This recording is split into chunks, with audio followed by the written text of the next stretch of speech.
Seigneur notre Dieu, ce que nous avons chanté est le désir le plus profond de notre âme. Ô Dieu, sois présent. Fais-nous croire ce que tu as dit, ô Seigneur.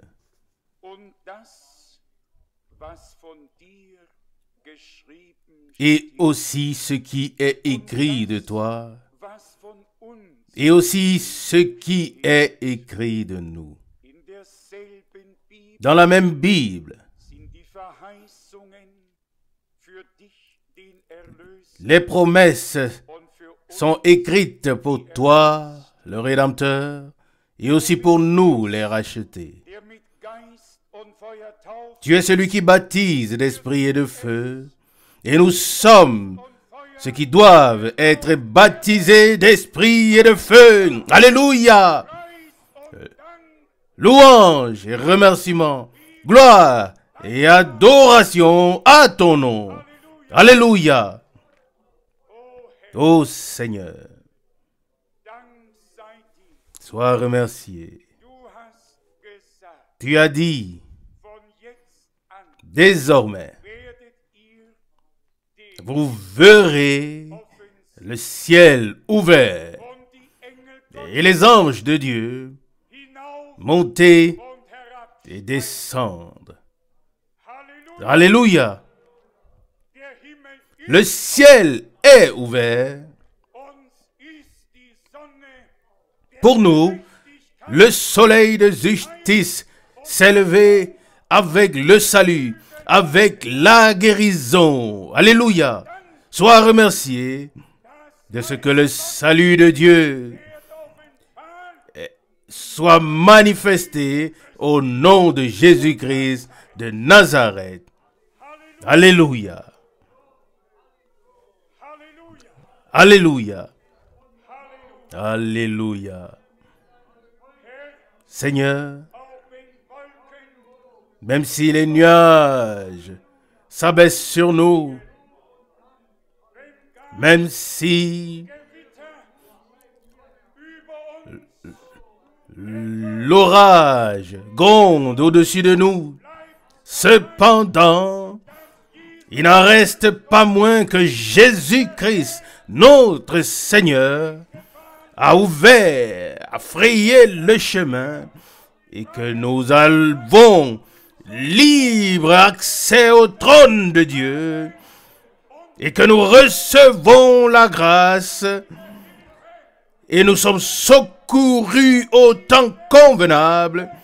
Et c'est de ce secours que nous avons besoin aujourd'hui, maintenant. Je te remercie et je loue ton merveilleux nom. Seigneur, nous te croyons, nous te faisons confiance et nous t'adorons. Alléluia. Alléluia. Ô Seigneur. Alléluia. Ô Dieu. Seigneur, ton esprit règne au milieu de nous. Que tout autre esprit quitte cette salle par l'autorité de la parole de Dieu et par la puissance du nom de Jésus-Christ de Nazareth. Seigneur, ton peuple est rassemblé devant ta face pour une nouvelle rencontre avec toi. Ô Dieu, accorde tous nos cœurs, alléluia, mets-les en harmonie avec toi et avec ta parole.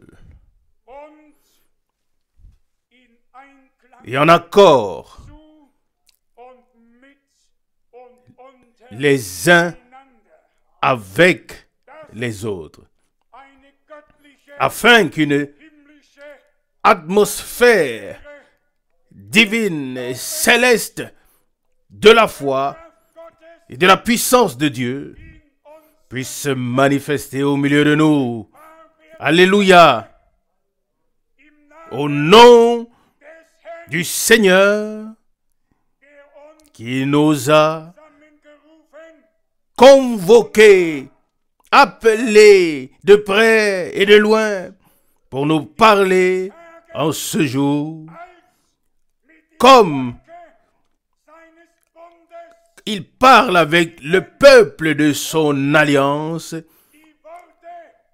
et pour nous révéler les paroles de l'alliance. Seigneur, je te remercie et je loue ton nom, ta présence remplit cette pièce. Alléluia.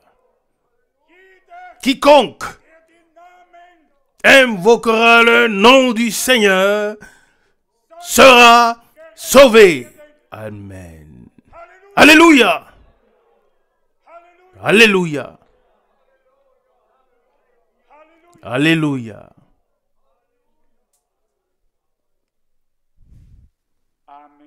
Amen.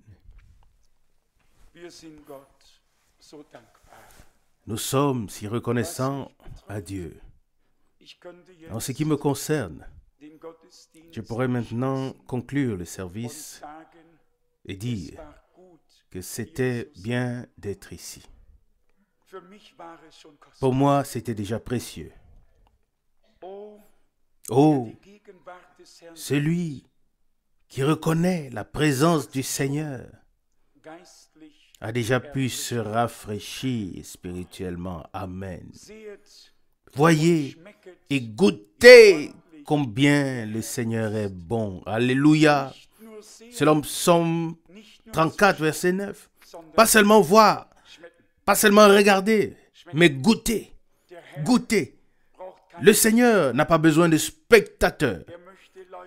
Il veut des hommes qui ont un sain et un bon appétit spirituel, qui voient la table richement garnie et prennent place et se régalent des riches biens de sa maison. Dieu a plus pour nous que nous ne sommes capables de supporter et de recevoir. Pour moi, c'était déjà un moment merveilleux. Avez-vous tous ressenti la connexion avec Dieu? Bien-aimés, laissez-moi vous dire que si les choses se répètent comme ce fut maintenant les dernières 30 ou 40 minutes, alors veillez à vous y inclure, à vous y accorder. Nous devons absolument entrer dans cette unité divine pour avoir part à toutes les bénédictions. Et lorsque nous entrons tous dans le courant de Dieu, alors il n'y a plus de spectateurs. Personne qui se sent à l'écart. L'eau nous porte. Et voilà, nous pouvons tous nager. Et celui qui nage, oui, dans ce courant, ne peut plus se sentir à l'écart. Et alors il perd le sol sous ses pieds et est porté magnifiquement dans la présence de Dieu. Je l'ai ressenti. J'ai ressenti la connexion avec Dieu de manière si magnifique. Louange et remercié soit notre Dieu. Oh, que le Seigneur puisse envoyer des temps de rafraîchissement, des jours de bénédiction. Alléluia. Quand viendront-ils? Ça peut être aujourd'hui. Si nous ouvrons notre cœur, le ciel est ouvert. Il suffit que nos cœurs soient ouverts. Les bénédictions sont prêtes. Nous devons seulement être prêts à les accueillir, à les recevoir. La gloire de Dieu dans l'Église doit être encore plus grande à la fin qu'elle ne l'était au commencement. Et cela s'accorderait exactement avec la parole de rétablissement. Job n'était pas un grand prophète qui avait donné beaucoup de prophéties, mais il a été le seul exemple de rétablissement comme exemple prophétique de l'Ancien Testament. Et l'homme de Dieu, Jacques, qui dans le Nouveau Testament parle du retour du Seigneur et de la pluie, de la première et de l'arrière-saison, c'est lui qui a dit: prenez les prophètes pour modèle et considérez la patience de Job et l'issue que Dieu lui a préparée. Alléluia, selon Jacques 5, versets 10 et 11. Et celui qui considère correctement l'issue que Dieu lui a préparée constatera que Dieu lui a redonné, restauré le double de tout ce qu'il avait auparavant. Amen. Selon Job 34, 42, verset 10. N'est-ce pas merveilleux? Parfois, cela nous fait du bien de ressortir ces exemples bibliques et de les garder à l'esprit ou devant les yeux. Notre Dieu pense toujours ce qu'il dit et il dit ce qu'il pense. Nous, en tant que des hommes, nous avons parfois du mal à le faire. Mais Dieu est et demeure véritable dans ses paroles, dans ses œuvres, dans ses actions, dans toutes ses actions. Il est et demeure juste. Alléluia. Oui, nous pouvons nous y fier. Maintenant, j'aurai probablement le temps ce soir. Nous avons dit que cet après-midi, quelques frères devraient nous dire brièvement une parole de salutation. Mais gardons aussi pendant ce temps la connexion avec Dieu. Que nous ne nous laissions pas déstabiliser par quoi que ce soit. Et notez bien ceci.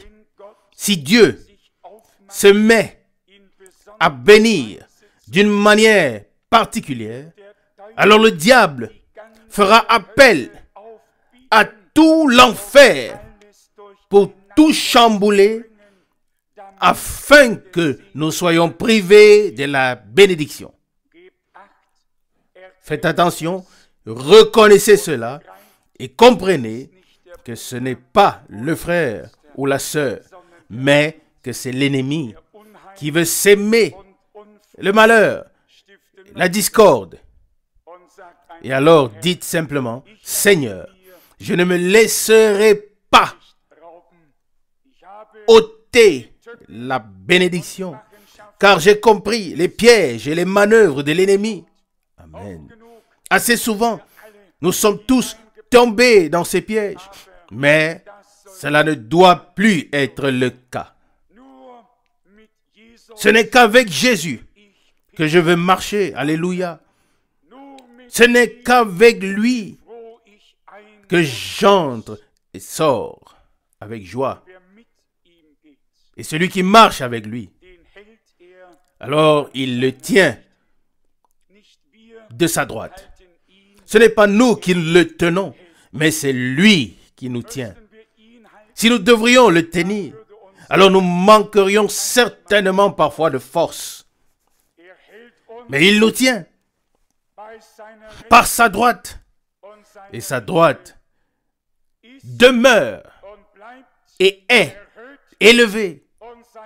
Et sa droite conserve la victoire. Selon Psaume 118, verset 15. Loué soit son glorieux nom. Combien d'entre vous n'ont jamais prononcé le mot Alléluia ou loué soit le Seigneur? Écoutez attentivement. Ça doit encore vous être donné. Mais cela doit venir du cœur. Pas parce que quelqu'un le dit, mais si vous sentez qu'une joie divine est dans votre cœur, alors dites Alléluia, loué soit le Seigneur. Et vous verrez qu'il sortira encore plus. Et vous le direz encore une fois. Et il en sortira encore plus. Et tout à coup, une source jaillit. Quelque chose éclate et jaillit. Alléluia. Le grand jour de la fête de Jérusalem, le Seigneur a dit, si quelqu'un a soif, qu'il vienne et qu'il boive. Selon Jean 7, verset 37. Et d'un autre côté, il dit, l'eau que je lui donnerai deviendra en lui une source qui jaillira dans la vie éternelle. Amen. Selon Jean 4, verset 14. Et dans Jean 7, après le verset 37, il y a le petit verset 39 qui dit, et il dit cela de l'esprit que devaient recevoir ceux qui croiraient en lui. Amen. Ainsi, il fait tout. Amen. Il a apporté la rédemption, la bénédiction, la libération, le pardon, le salut, la grâce. Oui, il nous accueille, il nous reçoit, il nous lave, il nous purifie. Tout vient du Seigneur.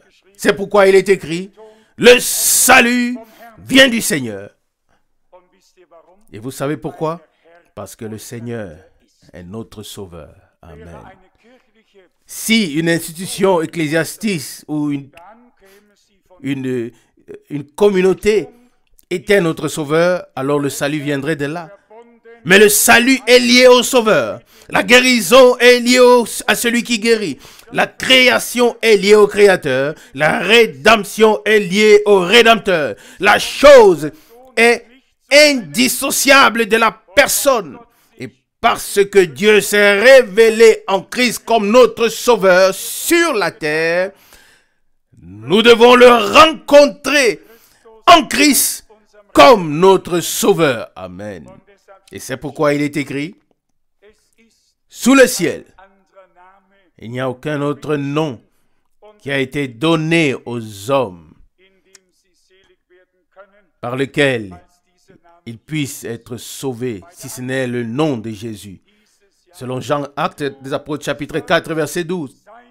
Et lors de son annonce, de l'annonce de sa venue, il a été dit, tu l'appelleras Jésus, car il sauvera son peuple de ses péchés. Selon Matthieu 1, verset 21.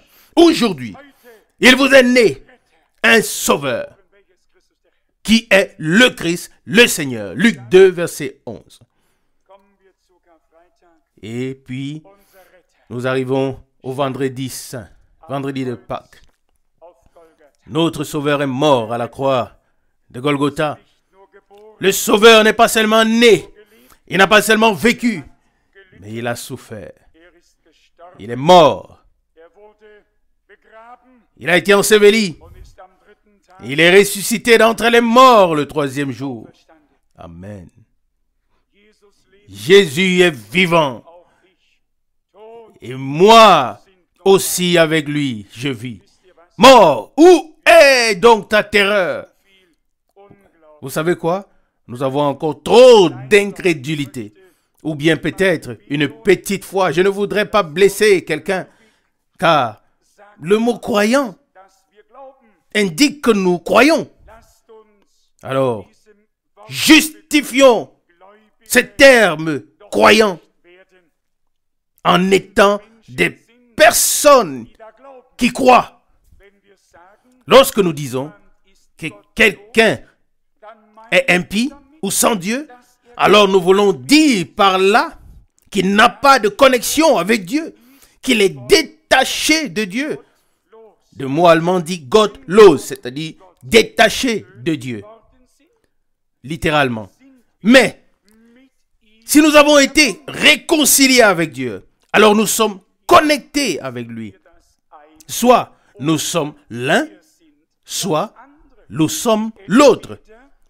Soit nous sommes sauvés, soit nous sommes perdus. Entre les deux, il n'y a qu'un pas, à savoir celui qui passe des ténèbres à la lumière en invoquant le nom du Seigneur. Où nous tenons-nous spirituellement aujourd'hui? Nous avons consacré ces réunions à Dieu pour un but très particulier, à savoir pour notre salut et notre bénédiction à tous. Il ne s'agit pas seulement de chanter. Oui, ça fait partie du service. Il ne s'agit pas seulement d'écouter une prédication. Ça fait partie du service. Il ne suffit pas de prier. Oui, ça fait partie du service. Mais il s'agit que nous croyons. Et si nous croyons, nous verrons la gloire de Dieu. Oui, c'est ce que notre Seigneur a dit. Oh, si tu pouvais croire, tu verrais la gloire de Dieu. Selon Jean 11, verset 40. Alors, si nous ne voyons pas la gloire de Dieu, oui, je veux être poli. Si nous ne voyons pas la gloire de Dieu, est-ce que cela signifie tout simplement, si on vérifie que nous n'avons pas cru de la bonne manière? Précieux cœur, la foi n'est pas un effort personnel. Dieu a pensé à toi à travers le don de la foi. Et la foi t'est donnée avec et par la prédication à l'écoute de la parole. C'est un cadeau de Dieu qui est donné pendant l'écoute de la parole.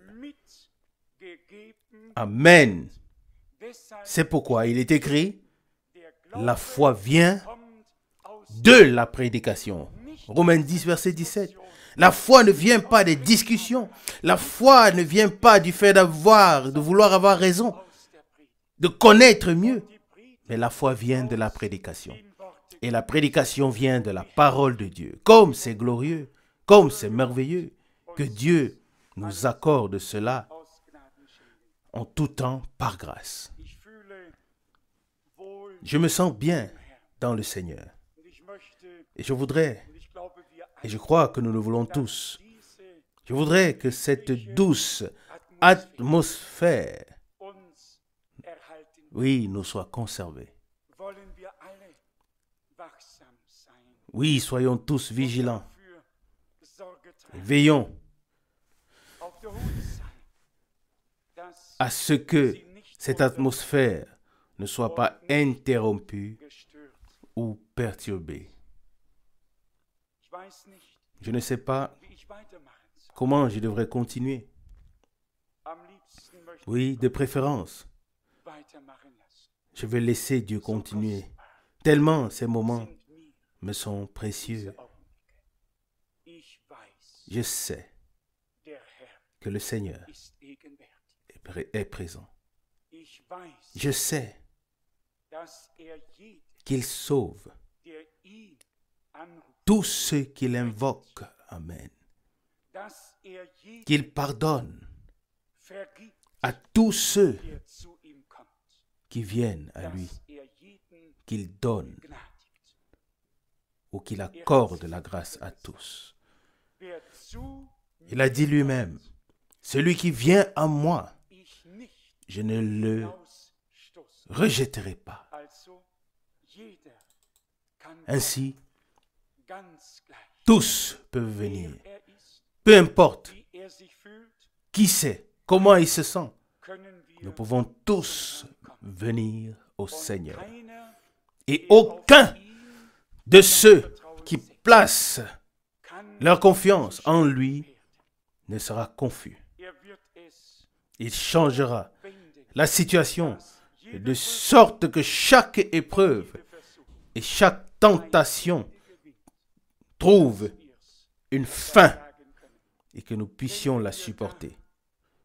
Oui, pensons là à notre bien-aimé frère Branham qui était dans un tel désespoir qu'il a chargé son pistolet et l'a mis sur sa tempe et a appuyé sur la gâchette et le coup n'est pas sorti.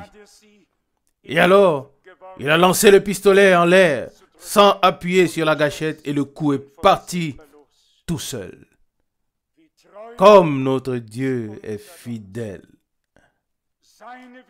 Ses voies sont au-dessus de nos voies et ses pensées sont élevées au-dessus de nos pensées.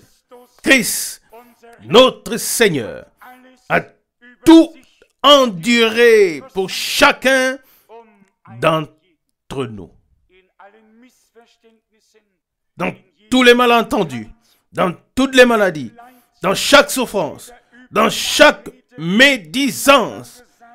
Oui, on lui a dit, tu es le diable. Que n'a-t-il pas dû endurer? Et puis nous lisons dans l'Épître aux Hébreux ces paroles très profondes. Il devait devenir en tout point semblable à ses frères, afin d'être un sacrificateur fidèle, un souverain sacrificateur fidèle devant Dieu. Selon Hébreux 2, verset 17, ainsi, il a de la compassion pour toi, pour moi et pour nous tous. Lorsque le Seigneur était sous forme d'esprit dans l'Ancien Testament, il pouvait certes regarder vers le bas, mais il ne pouvait pas avoir une compassion intime pour nous. Il est donc venu, oui, dans notre forme de chair, s'est fait homme pour l'amour des hommes. Il a souffert des douleurs. Sous forme spirituelle, il ne pouvait pas souffrir, c'était impossible. Il devait devenir un homme pour pouvoir ressentir et prendre sur lui tout ce qui nous avait frappés en tant que des hommes. Alléluia. Il a accompli une pleine et une rédemption totale pour nous. Alléluia. Loué soit son glorieux nom. Tous les rachetés s'en réjouissent. Amen. Maintenant, je vais quand même faire ce que j'ai dit tout à l'heure, à savoir que quelques frères puissent dire quelque chose. Qui veut venir? Je n'ai vraiment plus en tête qui. Sinon, nous allons prendre encore un peu de temps pour prier. Nous avons écouté tant de prédications au cours des dernières années.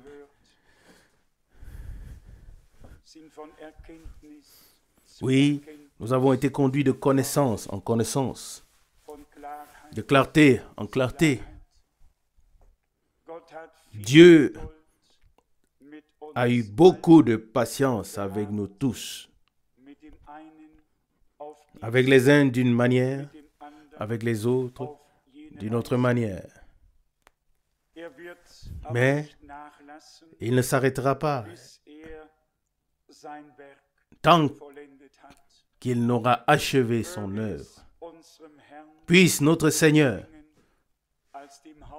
en tant que chef, la tête de l'Église, oui, qu'il puisse unir intimement les membres de son corps.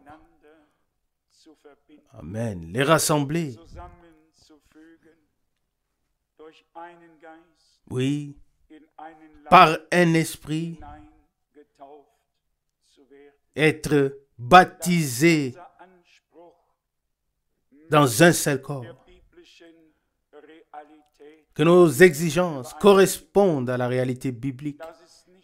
Que ce ne soit pas seulement une exigence que nous plaçons, mais qu'elle soit légitimée divinement par la pratique au sein du peuple de Dieu. Amen.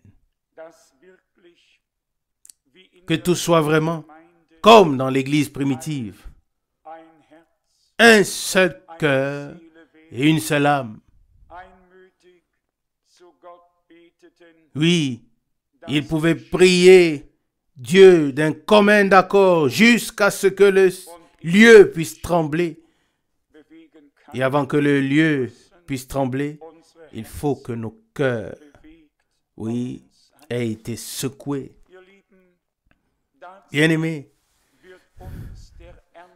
nous sommes confrontés à la gravité de la situation. Combien le temps qui nous reste est court. Nous l'avons entendu ce matin. Oui, nous arrivons tous avec du retard. Nous sommes comme des retardataires, ceux qui viennent après. Que Dieu nous aide à retrouver ce rythme spirituel, à aller de l'avant dans la foi et l'obéissance. Oui, croyons de tout cœur que Jésus-Christ est le même et qu'il fera maintenant à la fin des jours la même chose qu'il a fait au commencement. Oh, que nous puissions être remplis d'un tel désir envers Dieu, d'une telle aspiration profonde, de sorte que nous puissions crier de toute notre âme vers Dieu, comme David l'a exprimé dans le psaume 42, verset 2, « Comme une biche soupire après les courants d'eau, ainsi mon âme a soif de toi, ô Dieu. » Amen. Verset 3, deuxième partie, « Quand irai-je et paraîtrai-je devant la face de Dieu ?» David l'a exprimé, « Je voudrais te voir comme je t'ai vu dans ton sanctuaire. » Amen. Oh, nous voudrions voir Dieu tel qu'il nous a décrit, tel qu'il nous est décrit dans la Bible. Le voir comme le miséricordieux, celui qui fait grâce, comme celui qui a tout pouvoir, ou bien à qui tout pouvoir a été donné. Tout pouvoir ont été donnés dans les cieux et sur la terre. Oh, si nous pouvions croire, alors nous verrons la gloire de Dieu. Nous pourrons nous serrer les coudes dans l'amour divin intime, sachant que l'un a besoin de l'autre. Et que nous complétons les uns les autres. Oui, nous sommes complémentaires. Plusieurs membres forment un seul corps. Et c'est Christ, en tant que la tête, le chef, qui a la parole et décide sur tout le corps. Oh, que ce ne soit pas seulement des raisonnements, pas seulement des lectures, des écritures et des méditations de la parole, mais que ces choses puissent devenir une réalité divine, visible par grâce. Alléluia. En tant que croyants, nous avons besoin de la puissance vivifiante, de la puissance de Dieu, de la puissance de l'Esprit. Un auteur de cantiques chante, je te remplirai jusqu'à ce que tu débordes. Dieu peut faire tomber la Pâque et la Pentecôte en un seul jour.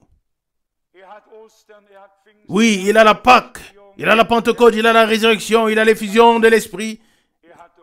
Il est responsable de tout. Ne peut-il pas tout faire en un seul jour, par grâce, au milieu de son peuple? Oh, que nous puissions désirer cela. Avant de pouvoir le faire, nous devons reconnaître la nécessité de cette expérience avec Dieu. C'est absolument nécessaire. Si la puissance et l'Esprit qui a ressuscité Jésus-Christ d'entre les morts habitent dans nos corps mortels, alors ils nous donneront la vie. Mais s'ils n'y habitent pas, alors nous ne serons pas vivifiés. Précieux cœur, nous ne pourrons alors pas prendre part à la transformation et à l'enlèvement. Même si nous en avons entendu parler, même si nous avons lu à ce sujet, il faut que la puissance de Dieu soit en nous avant que la transformation ait lieu. Et c'est ce que nous avons entendu dans la prédication tirée de Romains chapitre 8 au verset 11. Et c'est vrai, puisse Dieu, notre Seigneur, veiller à ce que la pleine rédemption se manifeste dans l'âme, dans le plus profond de nous et dans le domaine de l'esprit et dans le corps, afin que nous soyons entièrement rachetés et que nous soyons à la disposition du Seigneur et que nous puissions le servir de tout notre cœur à la gloire et à la louange de son merveilleux et glorieux nom. Amen. Levons-nous et prions encore une fois. Louange et remercié soit le Seigneur. Bien-aimés, laissez-moi vous assurer que nous avons fait ce qui était juste dans la présence de Dieu. Que nous nous soyons avancés ou non, nous avons répondu ensemble, en esprit, à l'appel du Seigneur. Il n'y a personne qui sortira de cette réunion comme il ou elle y est entré. Amen. Précieux cœur, soit tu t'es ouvert et tu te rapprocheras alors de Dieu, soit tu t'es fermé et tu t'éloigneras de lui. Bien-aimé, pendant des heures comme celle-ci, où la présence de Dieu descend avec tant de puissance, nous devons saisir et faire usage de l'offre de grâce de notre Dieu. Cela n'a pas lieu tous les jours. Nous avons certes organisé cette réunion, mais nous n'avons pas planifié son déroulement. C'est Dieu qui l'a planifié. Et j'en suis convaincu. Dieu a planifié le déroulement de cette réunion. Amen. Alléluia. Loué soit le Seigneur pour ça. Ses voies sont merveilleuses. Comme sa présence est glorieuse. Je voudrais savoir si vous avez ressenti sa présence aujourd'hui. Alléluia. Loué soit Dieu. Loué soit Dieu. Je suis convaincu que chacun a reçu de Dieu la part qui lui était destinée. Et j'ai prié le Seigneur ici pour qu'il scelle du Saint-Esprit les siens qui ont reçu sa parole. Amen. Et je crois que Dieu répond à la prière, exauce la prière. Le prophète Ésaïe a prophétisé, scelle tes paroles dans les cœurs de tes disciples. Et c'est ce que Dieu fait. Si sa parole tombe dans nos cœurs, il la scelle en nous, et nous, avec sa parole, par l'Esprit qu'il a révélé et nous l'a donné. Amen. On n'a pas besoin de beaucoup de mouvements d'hommes, mais du respect devant Dieu et sa parole. Simplement venir dans sa présence et accepter dans la foi, recevoir dans la foi, car c'est ainsi qu'il est écrit. Après avoir reçu la parole de vérité, vous avez été scellés du Saint-Esprit. Selon Éphésiens 1:13. Voulez-vous que je le lise? C'est ainsi que c'est écrit. C'est ainsi que Paul l'écrit aux Éphésiens. Et c'est ainsi que cela est encore aujourd'hui. Premièrement, il faut que la parole tombe dans nos cœurs. Beaucoup ont reçu l'onction de la parole. L'onction était réelle. Elle était bonne. Mais à quoi sert l'onction sans que la parole comme semence ne soit en nous? Il faut d'abord que la semence soit là avant d'être vivifiée et qu'elle se manifeste et porte du fruit. Ainsi, l'ordre biblique, tout est rétabli. Loué soit le nom du Seigneur.